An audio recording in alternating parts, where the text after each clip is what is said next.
Hey, Restoration Church, welcome to our online service. We're doing something a little bit different this week because I had to go away on Sunday for a personal reason, and so I have invited a very good friend of mine to come in and speak, and we took this opportunity to do something a little bit different to our online congregation, or with our online congregation. So in just a few moments, I'm going to be having a conversation with him, something we recorded a couple of days ago, and we had a conversation together about his story. His name is Tim Burgess. I used to be on staff with him at the Tabernacle Church in Buckley, and so he's going to be filling in for me. And if you missed it, man, I bet it was awesome, because you're not going to see this until he was already there. So this is going to be a message that looks a little bit different. It's more of a conversation, but we encourage you to listen in, see what we've got going on with this message, what Tim has going on, what's going on in his life, and get to know this gentleman who I call a very, very close friend. Now, before we get to that, I wanted to let you know about a couple of things. One thing in specific, we've got...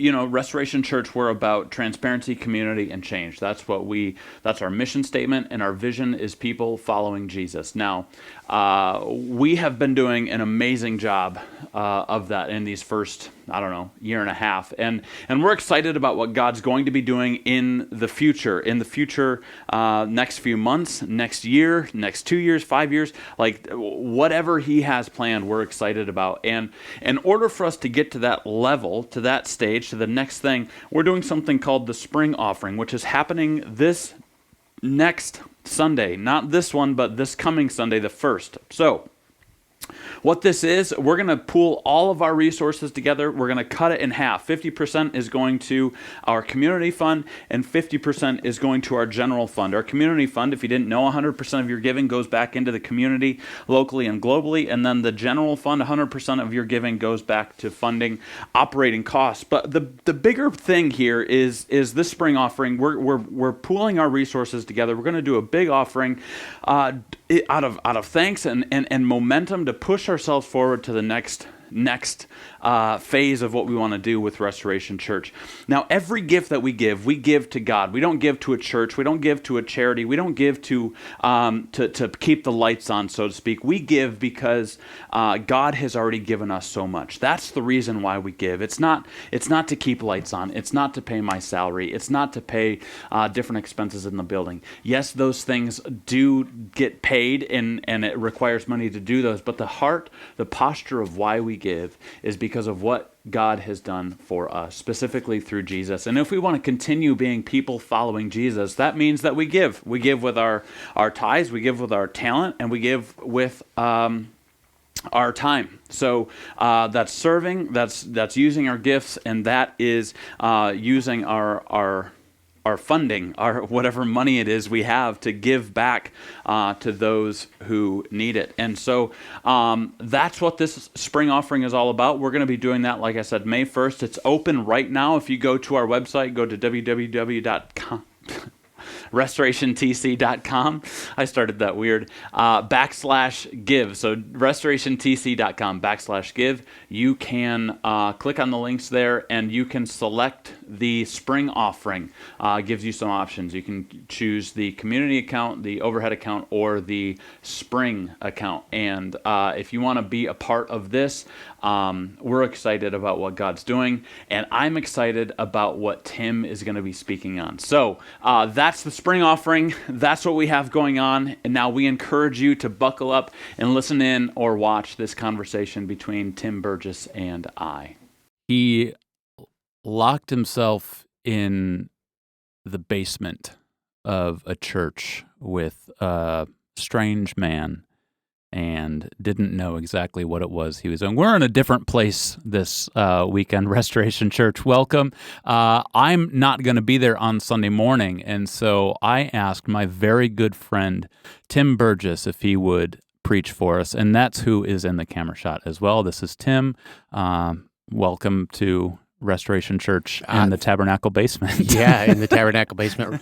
I absolutely love the name, and I've heard a lot of good things. And Brian, and I have had a chance for probably 8 years or so to Yeah, build a somewhere in that relationship. range. Yes. Yeah, it's been 8 years now. Yeah, it was back before you could shave. Yep. And I've When watched I was little a Brian grow. wee boy. Yes, and it's been a real blast, a real journey. Yeah. And I've had my wife and I've got the privilege to know Leah really well, as well, and the kids. Yep. But I felt honored when you said, "Hey, will you come and talk?" That's a big thing. So thank you. Yeah, you're very welcome. So we've been in this series called In the Room, which is just the last night of that Jesus shared with his disciples before the crucifixion. Last week, we obviously had Easter, and so we're kind of wrapping up this series. We're going to be wrapping that up next week. But just this topic of Jesus is basically what we're going to be going over today. We want to hear your story, obviously, and how Jesus is the major player in that story for you, and how he's changed your life, and how unique it is that we're two separate churches, but we're one church in spirit, all following Jesus. And so that's the flow of the sermon convo today. Yeah. We can call it a sermon, I guess, but Yeah. I don't know what a sermon is. A sermon is usually somewhat inspirational, but if we're vulnerable and we use Scripture as a guideline. Yeah. And the hero is always Jesus, and then as a sermon. Yep.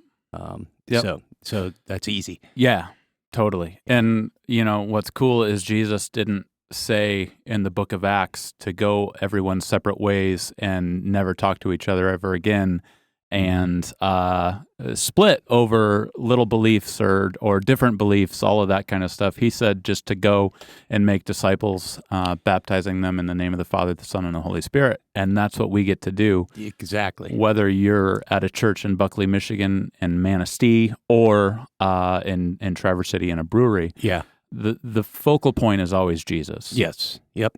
And the irony for me, not to get into my story yet, is bars have a unique relationship in my life, and not all of it's positive. Yeah. So to see a redemption happen in a location, it says go to all the world, and it doesn't say accept. Mm-hmm. It says go to all the world and teach the good news. Yeah. Baptizing and making disciples. And, there's a whole lot of misunderstood Christianese, and Brian and I both grew up in the church. So sometimes we'll throw out a word like sanctification, or, even something as simple as communion. And we're assuming everybody understands what we talk about. And that's not the case. Not everybody had the same upbringing. So I, kind of erased all of my memory for a while. Yeah. And, and had a chance to restart fresh. So tell me about your congregation. If I'm going to be seeing them, do they all dress the same? Do they wear suits and ties? Yeah, actually, that's one of the first things we did was passed out shirts for everyone. Okay, The good. dress code was the first thing we talked about at Restoration. Good. Yeah, before we opened our Bibles, we're like, here's what we need to be wearing. No, it's as you could probably imagine, a bunch of people showing up in a brewery for what they're not exactly sure yet. Some people are very well versed in the Bible and Scripture and have been Christians for a long time, just wanted something a little bit different. Other people were too afraid to step foot into a church, and so this was a good avenue for them. Some people knew Right Brain very well, and so that was comfortable for them too. Cool. So it's honestly, it's the same mix of people at just about every church, it seems like. At least, I mean, for here at the Tabernacle, it's the same type of group of people that just wanted something a little bit more raw and authentic, and that's why they came to the Tab. That's why they come to Restoration. Yeah, absolutely. Well, when you were talking about the church being not a location or a name, but being universal, the universal church of Jesus, and there's some similarities that bind all of us, and some of those are, we call them big rocks of faith, and those are the ones that we might, really defend well. And we accept other opinions, of course. I mean, we can't change people's thoughts or hearts. That's up to God. But there's also a lot of invisible rules in a lot of the previous established churches that made it very uncomfortable to come to. Yeah. And I know when we opened, it was I hate dressing up. Yep. So it was t-shirts and sweatshirts and jeans, and that's what I always wear, and I refused, Yeah. any other garb, and I didn't do it to impress him. It was just what was comfortable for me. But then I realized how many people felt afraid to come into a church, and it kind of broke my heart. Yeah. And we tried a lot of different things. So we tried to take away distractions, and we tried to keep the language really simple, Yeah. not cultish, Right. Even though every church is going to have its own tribal language, Yeah. as well, which is cool. That's how we become a tribe. Yep. So that's really awesome. So there was a time when you weren't a lead pastor, Yeah. and much simpler times. Yep. And now you are.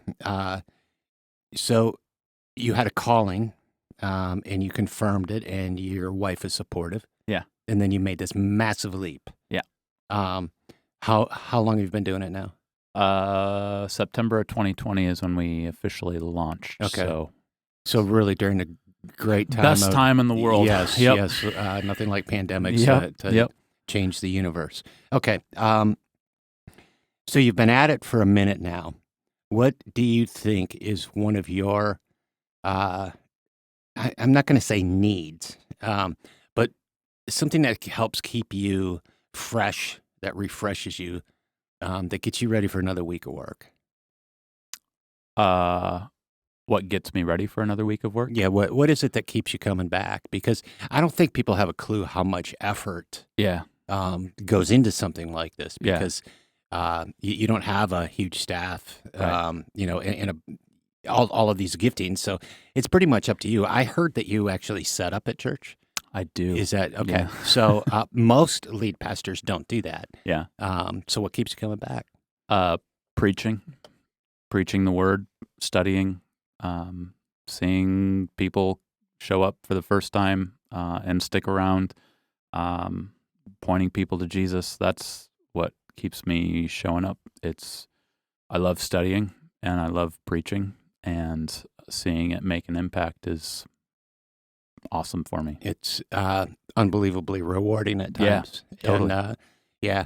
Well, I just need your congregation to know there's the joke about it must be nice to work one day a week, type of a deal. And, my dad was a pastor, and your dad's been in church ministry for a long time too. And we know how unreal that is. Yeah. It's often a 7-day-a-week job. Yep. And we have to fight for our time off and our family. So, I get to say it, Restoration treats your lead pastor very, very well, and be supportive. We're not magical creatures that are just always upbeat and ready to go. We have the same life as everybody else. Yeah. We still pay taxes. We still have depression. We still get the flu. Yeah. And sometimes it can feel really alone. And you didn't ask me to say this, but to your congregation, I say, don't ever let Brian and Leah and the other leaders feel alone. The support is vastly needed, and God provides, but sometimes He provides through a congregation. Yeah. Right. Yeah. And that's part of the gig. So leadership sucks. It just does, because decisions have to be made, and the larger you get, the more you realize they don't please everybody. Yeah. And that's okay. Yep. It's okay. We're not there to please. We're there to right. speak truth. That's right. Yeah. So, what do you want to know about me? Well, you weren't always a pastor. No. And so let's get that right out of the gate. So Tim, you've been a pastor now for a while, but that wasn't always your life. And I think a lot of people at Restoration would be able to be like, oh, wow, that dude's in ministry. Cool. Like, I thought it was only the ones who grew up and stuck with it. And yeah, because you and I have vastly different backgrounds. Yes, and so my background, I'm the youngest child. I have 3 brothers and a sister. My dad was a pastor, and it was a great life. We're in a small town down south, and then Traverse City. And by the time I was 17, I was done with the church. I was over it. And this isn't the church. The stuff I was seeing might have been real, but the whole thing was about me, right? And a pastor is so busy. I never really saw my dad. When I did have time with him, he was exhausted. It had a large effect on our family. And I watched what I thought was hypocrisy happening. And there was obviously some hypocrisy there, because there is everywhere. Yeah. I don't care where you go. Anytime you try to live up to what Jesus did, there's going to be hypocrisy. There's going to be hypocrisy, and and I've had a lot of people say, "I'll never go to church because it's filled with hypocrites." And my general answer is, well, then you can't go to the bar, and you can't go to the restaurant, and you can't go to Walmart because there's hypocrites there too. Yep. That's a pretty broad category. So it took me a long time to figure out the church was made up of people, not saints, and that they didn't all have their act together. And I definitely didn't have my act together. So, I knew all of the language. I could pretend amazingly well. And, I was just the classic preacher's kid that you should never let your daughter date. Preacher's kid, that's still true. However, as I ran away from the church, I ran into the arms of what I thought was nirvana, and that was alcohol, and later drugs. And so, drugs and alcohol became my church and my God. And I was still functional. I wasn't in a gutter. Moved out west. Met my wife, actually, Heidi, in the midst of all my using. She was bright and brilliant. Yeah, she was in school. She had plans. She knew what she was going to do in life. I had no clue. Drinking was the main goal. Drugging, and fun. Yeah. And that's what I wanted. And I felt church was the thing that was going to take my fun away. And I had seen enough what I perceived as misery. And so here's the misery: is the church I was going to. There was like an outfit that all the guys wore. Now, they didn't coordinate this, but it was just like, okay, here's the fashion. So you're a 30-something-year-old Christian man, and, you're driving a nice car, and you got a nice house and a cute wife, and you're going to wear slacks rather than pants. And, what a terrible word. Who's gonna wear slacks? But they would wear khakis. Yeah. Slacks reminds me of you would, it brings to mind, like, being comfortable. Slacks, and you're never comfortable in slacks. No, at least I'm not. Maybe I'm not either, is, because they have creases and all types of weird stuff. So they wore those. They wore penny loafers, or loafers, and some of the older people know what that is. And then they wore what my brother Mike and I termed polio shirts. They're polo shirts, but we always call them polio shirts. And that was the outfit. And I hated it. I literally made my skin crawl when I would see that group, because it's like, oh my gosh, what a cult. So, I did everything to distance myself from that. And it's like the cult people have no fun. Yeah. And, I found out some things different later. So anyways, I just continued my life. I got married. Eventually we moved to Traverse City, bought a house, had a kid, and then I ended up in treatment, drug and alcohol rehab. Was there for 30 days. That was, a long, long time ago. I've got a couple of days sober now, and that feels really good. Sober is different than stopping drinking, much different, because it's, you need to change your life. You need to change your brain. If you're, if you're an avid user, the brain maturity really kind of stops whenever you really start using. And I needed to go from being a 25-year-old, 16-year-old, to closer to 25, 30, as I'm progressing. So God put in these counselors and these people in my life. And so, nobody gets to AA on a winning streak is kind of the phrase. You don't end up in AA. So I've done AA for a very long time now. And it is actually the place where I found Jesus was through AA. So, I had a bunch of different jobs. None of them were great, but they were just jobs, and I did them. No calling. I was a little bit of a workaholic, so I always put in the hours. That was kind of where my worth was. But I was missing something. I just this vast missing. It took me many years to figure it out. And really what I was looking for was unconditional love is the thing that I was seeking. Yeah. Because it seemed like everything was conditional. Even going to church, it's like, well, you got to wear penny loafers and khakis to really be in. Now, that wasn't true about that church. That was my perception. The church that my dad led that I grew up in was a phenomenal place. And there were a lot of changed lives there for the positive. No church is perfect. And the church is being part of the body of Christ. Some churches are the arm and some is the leg, but we're all part of the body. Yeah. And we all have a little bit of a different area. So, I finally came to realize after maturing a little bit that God loves rich people just as much as poor people. And he desires the same relationship with somebody living on a peninsula, as he does somebody in Buckley or wherever we're happy to be from. He doesn't exclude, where that comes from. So, I was hypocritical, judgmental, angry. The church took my dad away, blah, blah, blah. Yeah. All of that stuff. So, there were definitive wounds. But I used a lot to the point where I was out of control, completely out of control. And when I'd been sober, I got sober, did meetings like crazy. In the first year, I did at least 2 meetings every day. So I did, way over 700 meetings in my first year because I was so terrified of trying to figure out how to live without drugs and alcohol. Yeah. That was like my lifeline. Yeah. And they started talking about higher power. There's a higher power than you. And I've always known there's something greater than me. Yeah. Something made this happen, whether it's a big bang or something. I don't get into those. That's where brainy people go. But I have my own thoughts. And 2 of my sponsors were secretly Christian.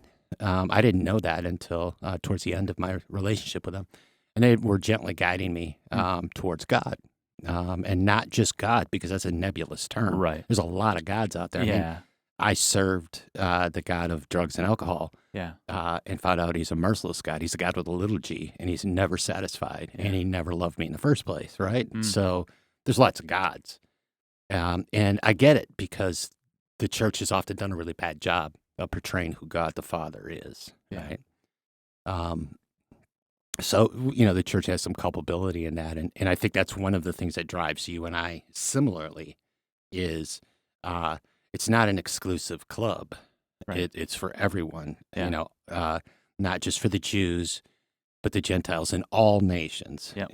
So I want to take that seriously. So let me see. What happened next, Brian, was went along, I had a good job, insurance, blah, blah, blah. And I always wanted to build my own house, so we moved to Buckley. And we had bought property, and my wife and I had talked about this for years. And finally, I took a summer off and built my house. And as we're sitting there, every morning we would wake up and we had a swing set and a fifth wheel while we were building the house. And Heidi and I would sit on the swings, and then we faced a hill. And as soon as the sun got over the hill, I'd start working. So we're just sitting there having coffee, chatting about whatever. And all of a sudden it's like, oh, crap, it's Sunday. And she's going to bug me again to go to church, And my thought was, we left Traverse City. I'm far enough away that I'll never have to go to church again, ever. And I was very pleased with that. And so the thought that's running, so Brian knows Heidi. My wife is an amazingly sweet and wonderful person, and she's gentle. And she had started to follow Jesus a number of years before this. And she's just said to me, hey, sweetheart, I'm gonna head to church in a little while. Would you like to come today? And so I'm thinking, well, to get her off my back, so that I never get asked this question again, I'll say yes. And something miraculous happened, and I came in the fire barn over here, and John was preaching, and that was a time when John only got to preach once a year. Blah blah blah. Yep. all the stars aligned, and I was intrigued, like totally intrigued. And so I got into this little foreign community called Buckley with a church that was pretty close to dead. Yeah. And within 6 months, I quit my job and worked here for free for the first year. I was the world's oldest youth pastor. Something massively switched in my heart. Yeah. And it was finally my pride. I got over myself. And that was really hard to do. But I realized that the steps of AA were the one that was the thing that prepared me. Number one, to accept who Jesus is, not just God, but definitively Jesus. And that I had a vast need for him because that was the only place I was ever going to truly find unconditional love. Yeah. As beautiful and wonderful as my wife is, I can't expect that from her Right. perfectly. Yep. And I started to feel it and live it. And I was able to assess myself again. So, the first step is you got a problem, and recognizing that it's kind of become unmanageable. Yeah. So, and that for a long time was drug and alcohol, because I'm total abstinence, and that's the way it is. My wife can drink, and that's fine, but I can't. Yeah. Because it's like having a flare up, and I'm just and I'm a crazy man when I drink. I'm nice and fun, but Yeah. I don't have an off button. Right. So it's like, yeah, this is unmanageable. And what was unmanageable was how much discomfort I was living in, spiritually, emotionally. My brain was always going like anxiety and depression and, what do I do next? How come I can't succeed? It seems like I should know how to do this by now, and it just wasn't fitting. Right. So there's some problem Yeah. there. And then the second step is that there is a God, and that, he might help you out. Yeah. And it's like, okay, that worked for AA and drugs. Maybe this. And then the third step is making a conscious decision to turn my will over to him and say, okay, what do you want me to do today? Yeah. And that was really foreign, because before it was, what do I want to do today? Or what is my wife going to make me do today? Or what does my job say I have to do today? Yeah. And I realized through all that time, I'd never inserted God in there. Yeah. It's like, well, what do you want me to do, God? And, my first fear was he's going to take all my fun away. Yeah. Right? Right. Because obviously Christians are just a bunch of, okay, I can't say that, but you can believe what I was thinking is true. And, I just didn't want to have this rigid life, with all these rules that didn't make sense to me. And then I found out he's not a God of rules. He's a God of steps. And you get to take the steps at your own time. Yeah. And the steps never really end. It's a lifelong pursuit. But rather than pursuing happiness, it's more like contentment and joy was what I started redefining it as, right? So there's the fourth step, and that's the last step I'm going to talk about. But the fourth step is it's called making a searching, fearless moral inventory. And it's AA requires something of us that's very frightening, and it's called rigorous honesty. And it's not rigorous honesty about the restaurant or our kids or our wife. It's about us. Yeah. Right. And we have to segue that it's not a searching and fearless immoral inventory. It's a moral, so it's both. And right. So starting to look at where are my flaws, what's going on, and I realized how much fear was in my life. Fear is a primary emotion. The way it showed it with me most was anger, and that anger was profound, and it turned itself into fear, which leads to all types of weird stuff. Yep. Behaviors and even physical health. Yeah. And so in doing that step, and I'm beginning to look at myself honestly, it's kind of like, well, why would anybody like me? I'm really looking at this list. There's I'd already been through the steps probably 10, 15 times by the time I got to this, when I'm doing it for Jesus type reasons. Yeah. And, we can't, as alcoholics, the big book tells us we cannot afford resentments. Hmm. And it's like, okay, if you, as an alcoholic, if you hold resentments, it leads to all types of really bad behavior. And so I had made a list of resentments, people, and the list was huge. Hmm. And, especially when I went to church and started Yeah. thinking about the church Yeah. and the institutions and behaviors and all those things. And I needed somehow to cleanse that. And I didn't know what that meant. It's basically, you say it out loud is with another confidential person. But I started realizing that in the course of that inventory, the thing I'm looking for is Jesus of the Bible. And I knew that because of how much I'd read and how many sermons I'd heard. I've always been a sermon junkie. Even at my most pagan, drunken thing, I'm a sermon junkie. Yeah. I love hearing people preach. Yeah. And there'd always been this picture of Christ. And it was awesome because it was never Jesus and, right? Right. It wasn't Jesus and the 12 steps. No, the 12 steps are a tool to help me be healthier. Yep. But the answer to all of the questions I had was Jesus. And he's forgiving, he's loving, he's intimate. He knows me, he cares deeply. He loves my kids more than I do. I mean, you have 4 kids, Right. and 2 dogs. Yeah. And you think of how much love you have for them. And suddenly I came to this realization that if Scripture is true, Yeah. right, if this is really real, then he loves them more than I do. Yep. And that's profound. And in this sinless way, he has some desires for my life. And in my sinful way, I want to know, well, if I take this step, what's next? Yeah. Right? I want to know what the path is. Yeah. And, the most dangerous decision I made wasn't quitting my really fruitful job with a 401k, right?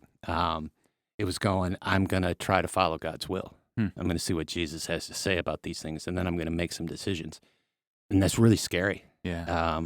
Because so much of my life had been spent trying to be in control. Right. Right. So we fast forward, a lot of years, and I'm so grateful today for who my wife was for me.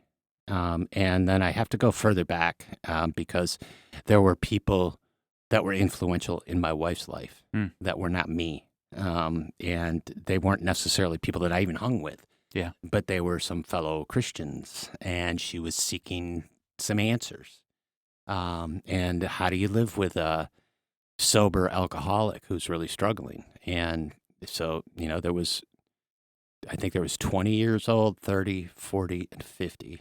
There were 4 women in the group, and that was the age group. And these women mentored my wife, and she started loving me in a whole different way. Yeah. And suddenly I began, it's like, that was complimentary in what I'm trying to do. And I didn't feel like I was performing. It felt like I was there were these accolades coming for who I really was. Yeah. I have 1,000 examples of that, but she led the way. She went to church. She got it. She found Jesus. She never bugged me. She never, harped on me to go. She loved me the very best she could. And when I began to make steps towards Jesus, she was wholly supportive. So imagine having 4 kids, just built a house, and me coming home and going, I think I'm going to quit my job and I'm going to go work as the world's oldest youth pastor for free. Right. And her response to me was, what took you so long? Right? Wow. Yeah. And that was because of her faith. So why did you feel like that was the logical next step? I mean, because everything else was meaningless. I mean, it was. If you asked me to work 45 hours, I would work 55. Yeah. Right. So I was definitively trying to get my worth through how much work I did. I did not like my job. I was on the phone all the time. I was in sales. Yeah. We had a lot of cool equipment that we sold. I like that. And I realized that everything I sold was opulent. Right. And then when we came down here to Buckley, I remember going to a kid's home that they were having food issues. So I gathered some groceries and went to visit him and his family. And I knew his two brothers really well. They were just hellions. I mean, just crazy, wild dudes. I really loved them. They were really fun. And I walk into this house and they had a dirt floor. And I'm like, oh my gosh, did I just transport to Appalachia? Right. Right. And I felt so sad because they had no food. And there's a mom and dad there. Yeah. And they had no money for food, but they had 2 pit bulls and a puppy. And there was probably like 180 pounds worth of dog food in bags sitting there. And I'm like, this is real life. Here's a need. Yeah. That I think I might actually be able to help and make a difference somehow. Yeah. And when I'm at work, I'm busy with some lawyer from someplace that's going to sue us because, one of the 9 TVs in his $3 million Right. home isn't functioning properly. Right. And he's going to own the business and make my life hell. Yeah. And it's like, that's just opulence. I can't, there's no purpose here. Yeah. And it wasn't about being happy. It was about, there's no purpose. Yeah. I'm not making any difference in anything. And that moment, I'm going to tell you, that was the defining moment. That was on the way home. I'm like, I'm quitting. I'm done. I cannot do that anymore. And a lot of people will, and I really want to get into that because I think that's a crossroads for restoration, at least for people in restoration right now, of like, man, I really like this Jesus guy. I really like all of and it's something we've been talking about with the series of like our lives aren't matching up with what Jesus called us to do and called us to be. And so either he was way out of proportion in what he was saying, or we're not doing what we're supposed to be doing. And I think a lot of people are approaching Jesus but not committing fully to Jesus. So for you, and I'm not saying everybody should just go quit their job today. Please don't. But, please don't. But for you, that was the as risky as it was. That was the logical and as illogical as it sounds. That was the obvious next step for you, regardless of the risk, regardless of what it potentially could do to your family. You were like, no, I need to quit that job and do this. Right. It was a frightening decision. It was probably more frightening like 2 weeks after I made it. Yeah. That's kind of like the reels. Right. Or 2 years after. Yeah, even then, 2 years. There's Not speaking from experience at all. But there is a part of you that kind of goes like, why did I do this? It was pretty comfortable before. Number one, as I got older, I realized comfort wasn't the goal. Yep. Right. We're Americans. We're comfortable. You know. How come we have to separate it into levels? I don't know. But then that becomes my God of being comfortable. Right. Yep. And you look at the world today. Yep. How many people are getting canceled, fired, their lives ruined because someone else felt uncomfortable around them? Yeah. If that's really your God and your goal, that's really pitiful, and the results show. Right. Yeah. So it's like, well, what did Jesus really do? Yeah. Well, we only know about 3 years of his life. Right. And he says, I'm taking these people and I'm walking around this country and we're going to have a lot of interaction. And there was never a goal spoken of money making, right? Mm-hmm. Of where are we going to stay? What about our vacation schedule? That it just wasn't part of it. There was a mission, and it was the reason it's different than all the other missions is it wasn't about Jesus, right? He wasn't there for himself. And when I saw, in my mind, the greatest leader ever in Jesus, he was a servant. He came to serve. And it's like, okay, if I'm going to believe this, right? So I do a lot of premarital counseling, and they're going to read Genesis, just 1, 2, and 3. And it's like the very first sentence of the Bible is a challenge. Either you believe it or you don't. There's no in between. You don't get to believe part of it or some of it or cherry pick. That's too easy, and that's incredibly lazy. Yeah. And it takes no faith. Yeah. The faith is, in the beginning, God created. Did he do it or didn't he? Right? So I chose to believe that he did. And therefore, I could take what Jesus did in establishing relationship after relationship after relationship. He saw all people as valuable, right? Even people who walked away. Yeah. He never criticized. He was never mean. Now, he wasn't a doormat, Right. right? I mean, we got the picture of him in the temple, flipping over tables, saying, Yeah. "This is my Father's house of prayer." Yep. So he was a man, um, but he did it sinlessly, and he did it because there was a goal. Yeah. And his goal was to get all of God's children, you and I, and everyone on the planet back. Yeah. And he was willing to play that role. It was the hardest role to play. Yeah. The worst role to ever have to play. Yeah. But in his magnificence, I'm just watching how did he treat people, right? And I realized, that's what I was doing to the old church. Look, they were doing the best they could, and there was a lot of really pure hearts in there, and there were a lot of people really running hard after Jesus. There happened to be some examples where it wasn't all that pretty. Well, how hypocritical of me to just look at the not pretty ones, Right. because usually the beautiful ones are quiet. So Jesus isn't at the forefront. He's not demanding. He's just saying, here it is. And everything he says is true. So there are no wasted words in Scripture. We don't get to go, you know what, I'm going to choose Jesus and Buddha. Then you've rejected Jesus. Yeah. And I'm not condemning anyone who does that. Right. But I'm saying that's not what the Christian belief is. Yeah. The Christian belief is man sinned. We became separated from God, and there's a lot of consequences. Yep. So when somebody says, how could God let these people starve? He doesn't. He doesn't interfere. He gives us free will, and our free will leads to people starving. Yep. As humans, that's not God, and He's not going to intervene in those situations to make it all better, because then He takes away free will, right? Then there aren't consequences. I mean, you're raising 4 kids. There are consequences, right? As well as praise. So I watched how Jesus did it. Because God said, okay, there's one thing, blood pays for sin, and there's not enough blood on the earth to pay for all of the sin that's been done. Okay, just go through my generation. You know how much evil has been done in my generation, Right. by my fellow aged people, and there's not enough blood to pay for it.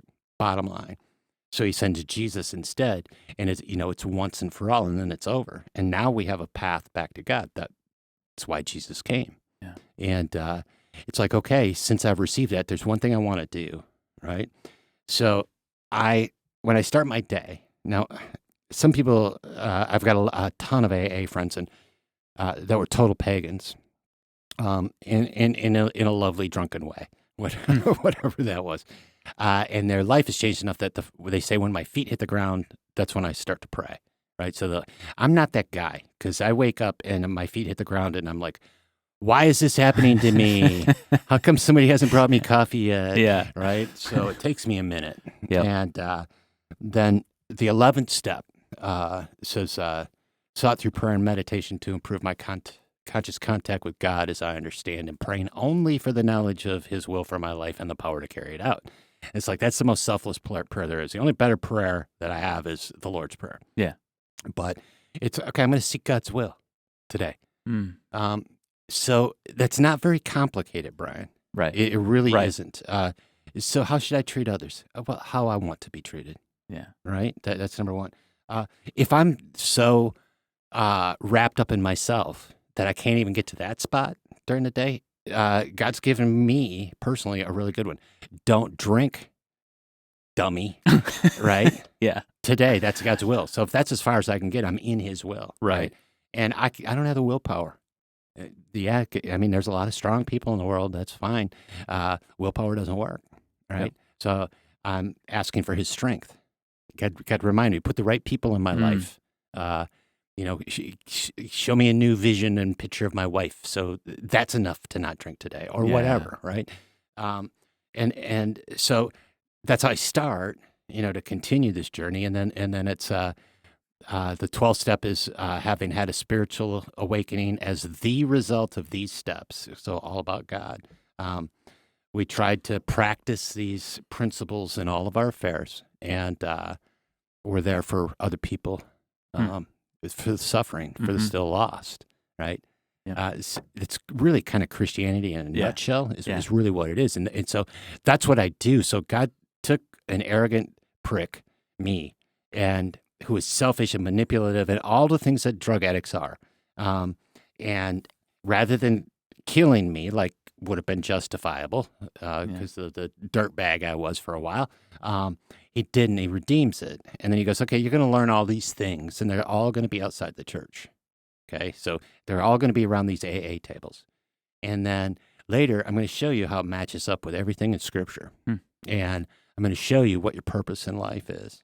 And I'm going to show you how easy it is. It's not hard. I'm going to also, lastly, show you how fun it is. Yeah. Right? It doesn't mean there isn't heartache and tears and death. Yes, that happens. However, right.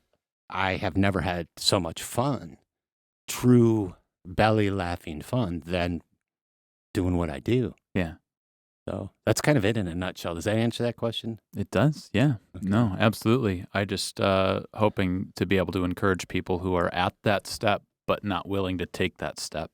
And yeah, I mean, there's no logic behind it. There's not anything you can do or say that's going to be like, it'll be good.